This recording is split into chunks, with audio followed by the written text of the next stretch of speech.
rotiraju na terenu i da daju pun doprinos, sposoban da se uključi i u vezni red. Evo sada prilike i neverovatno. Kakav pogodak, kakva greška Stojkovića. Ponovo slobodan udarac za naš tim. Stanković brani Ricardo. Igor Duljej. Pantelić ide na loptu, bio je tamo i Janković. I dalje akcija Kovačević. Kvalifikacionim mečevima. Prvi naravno u ovim kvalifikacijama. Evo dobrog napada. Intervencija, šansa brani. Dobar potez. Evo. Vidić u 16-tercu. Tamo i Krstajić. Još jedan pokušaj. Krstajić.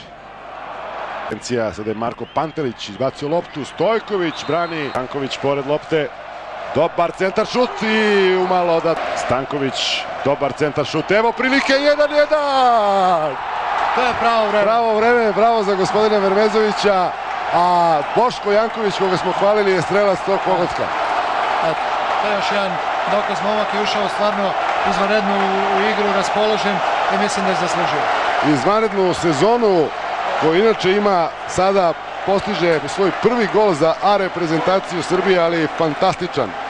Evo tog pogotka Boška Jankovića, izuzetno dobro je skočio, odnosno zahvatio loptu glavom, pogledajmo, izvio se i savladao Ricardo.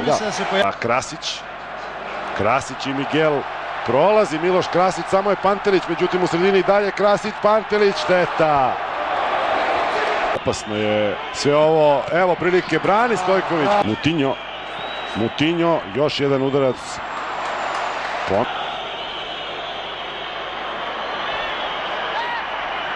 Vidimo dole Lazovića, Koromana i Marijana Markovića. Ali evo dobro potez za Krasića. Krasić, faul. Zatvorili su ga, ali je ipak...